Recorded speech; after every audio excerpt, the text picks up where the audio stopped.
Ouais, et alors, euh,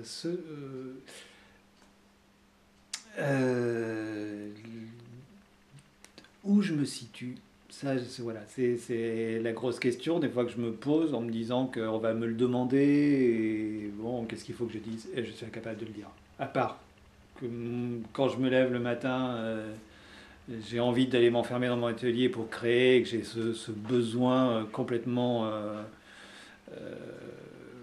voilà, je peux pas déroger à ça, quoi. Donc, je sens bien que c'est en moi, que c'est vital, que ça me procure le plus grand plaisir, que ça, c'est mon équilibre, c'est tout ça, quoi. Ça, je le sais. Donc, je peux pas passer à côté. Quand je vais travailler quand je travaille pour une commande dans le cinéma ou autre chose, ou que je vais partir un mois, je sais d'avance que je vais être pas très heureux pendant cette période-là et qu'il va me falloir du temps après pour justement faire des choses pour moi, créer et d'avoir un travail comme ça, enfin d'avoir au moins une occupation artistique un peu en dents de scie, ça me pèse. Ça me, parce que je manque de. Si je pense que je manque de temps, je me réfrène aussi dans mes idées. Je fais des petites choses qui me satisfont pas vraiment. Donc voilà, c'est là que je sens que j'ai besoin de créer. Donc en gros, que je suis un artiste. Mais où je me situe, ça, j'en sais rien du tout. Je me sens proche des gens qu'on classe dans l'art brut parce que on les classe là-dedans parce que souvent ils n'ont pas fait d'études liées à l'art. C'est aussi un désir de créer qui leur vient de je sais pas où, quoi, parce que souvent ils n'ont aucune formation technique et ils sont capables de réaliser des volumes réalistes, enfin voilà, des choses qui sont vraiment très intéressantes souvent et qui sont très expressifs, voire même expressionnistes. Et voilà, je me sens proche de pour ça parce que c'est plus un espèce de désir sans avoir sans qu'il y ait une réalité commerciale derrière de vendre ses œuvres ou de faire plaisir. Bon, bien que la notion de plaisir, je l'ai quand même. J'ai envie que ça fasse ou que ça dérange ou que ça fasse plaisir, mais que ça ne laisse pas indifférent. Je veux que ça parle au plus grand nombre. Donc voilà, il y a quand même une notion de plaisir pour le public, quoi. Que- c'est souvent d'ailleurs, c'est souvent des choses drôles qui m'excitent le plus à réaliser, parce que je me dis, bon, c'est drôle pour moi quand je le fais. Est-ce que le spectateur, celui qui va regarder mon œuvre, entre guillemets, est-ce que lui aussi ça va l'amuser? Est-ce que on a le même humour? Est-ce que c'est un humour qu'il va comprendre? Est-ce que je suis obligé de mettre un titre pour l'aider à comprendre? Enfin voilà. Si ça le fait pas rire, là, ça va. J'ai un peu perdu, mais en même temps, bon voilà. Non, mais non. Je suis persuadé que je ne crée pas que pour moi. Je crée pour que ça soit vu. Donc, en effet, pour que ça soit vu, il faut qu'il y ait un retour du public. Il faut qu'il y ait un retour plutôt positif. Je suis assez sujet à ce genre de pensée. Bon, je sais que beaucoup d'artistes se foutent de la réaction du public, mais en même temps, ils sont bien contents de vendre leurs œuvres. Donc, à mon avis, à un moment ou à un autre, il faut bien qu'il y ait quelqu'un qui aiment leur travail pour l'acheter et voir pour arriver, pour les nourrir. Voilà. Bon, pour l'instant,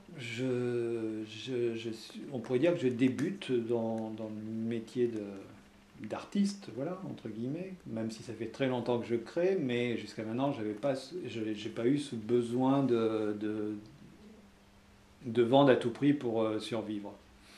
Voilà. Ça m'a évité d'avoir aussi jusqu'à maintenant un discours qui va bien avec mon travail parce que je ne sais pas trop. Je sais parler de mon travail, mais je ne sais pas parler de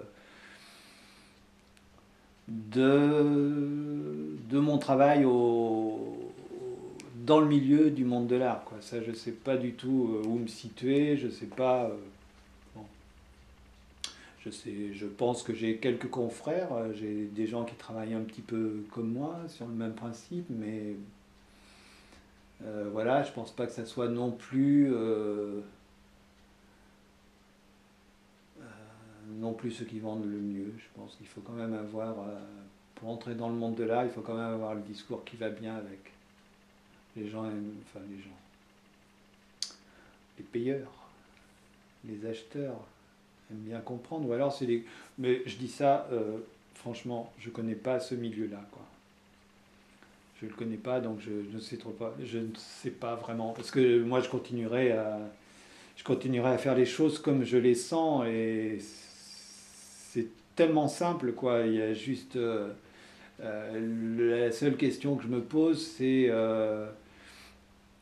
suis-je assez, suis-je assez technicien pour réaliser ce que j'ai dans la tête, quoi? Est-ce qu'il ne va pas me manquer à un moment ou à un autre des notions de soudure, des notions de ci, de ça, voilà.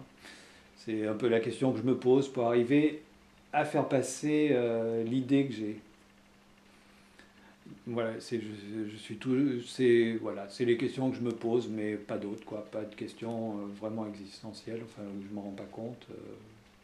Je me rends juste compte que pour moi, créer, bah, c'est vital et c'est ce qui fait mon équilibre et qui me donne de l'optimisme, quoi. Ça, je pense que je n'aurais pas ça. Je ne sais pas si je serais chez un psychanalyste, mais je pense que j'aurais beaucoup plus de problèmes. Je serais assez torturé, je pense. Et là, c'est quand même une bonne thérapie, l'art, que je conseille à beaucoup de gens. Vraiment à beaucoup. Dans mon cas, et je, oui, autrement,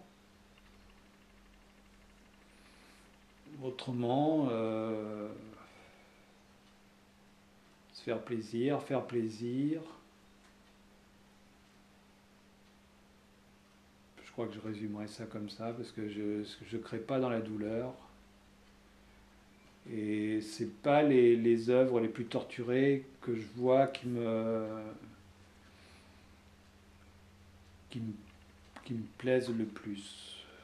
Ouais, non, franchement, il y a des choses fortes, oui, bien sûr, des choses comme Guernica et tout ça, c'est assez puissant, ça marque l'esprit, et je pourrais en citer quelques autres comme ça, mais c'est pas des choses que moi j'ai envie de reproduire ou j'ai pas envie de travailler dans cet esprit-là, quoi. Je pense qu'il y en a suffisamment qui font des choses assez lourdes. Ouais, voilà. Et puis j'ai pas un passé non plus, je suis pas Boltanski, j'ai pas un passé lourd au point de travailler sur des choses comme ça, quoi. Si j'ai un sculpteur à citer qui a pu m'inspirer à un moment, c'est Franz Krachberg, qui maintenant est un sculpteur polonais qui est assez âgé, qui est au Brésil et qui travaille sur la déforestation énormément, qui fait des choses extrêmement belles et je dirais voire trop belles pour exprimer j'imagine la douleur que lui ressent en voyant la forêt amazonienne détruite un peu plus tous les jours, quoi. Je trouve que ces sculptures sont très très fortes, mais presque trop belles. Trop belles, lui, il le voit comme un cri, moi je le vois comme quelque chose de magique, quoi. C'est quelqu'un à qui je voue une grande admiration. Parce que lui aussi, il a expérimenté plein de choses. Là maintenant, il se consacre un petit peu plus justement à des bois brûlés et oui, je ne sais pas si je lui dois quelque chose, mais je pense souvent à lui. Je pense souvent à lui, c'est un de ceux qui revient le plus souvent dans mon esprit. Franz Krachberg.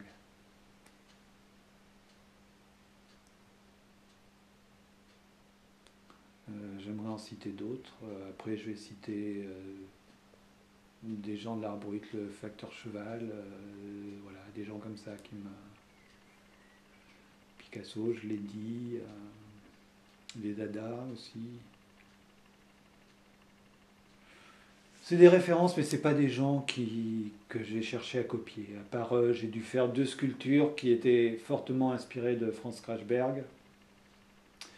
Et c'était un peu sous forme d'hommage parce que ça m'avait scotché, quoi, de voir son travail énormément.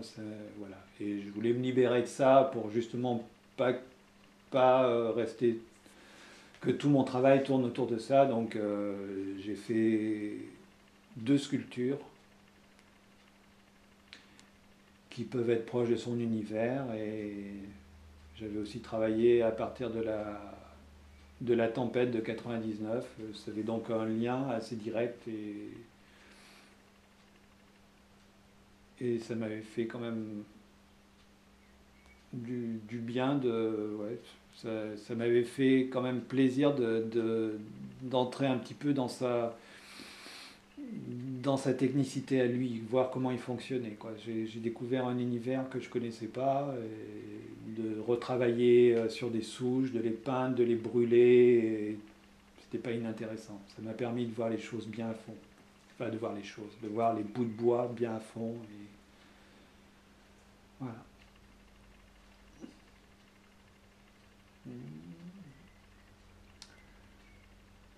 Qui je peux citer encore? Je ne sais pas qui je peux citer.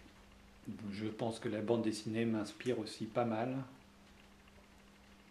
Oui, la bande dessinée, c'est vrai, ouais, ouais. La bande dessinée, mais pour le côté un petit peu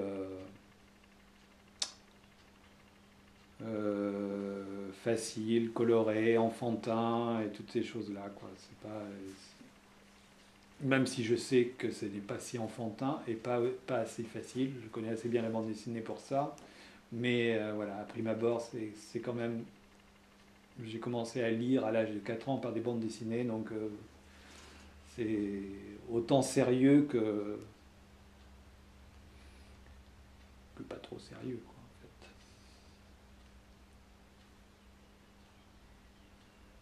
Voilà,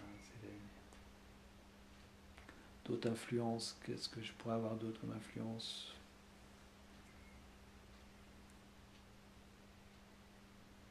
C'est tout, je crois. Par Mère Nature, mais ça va de soi.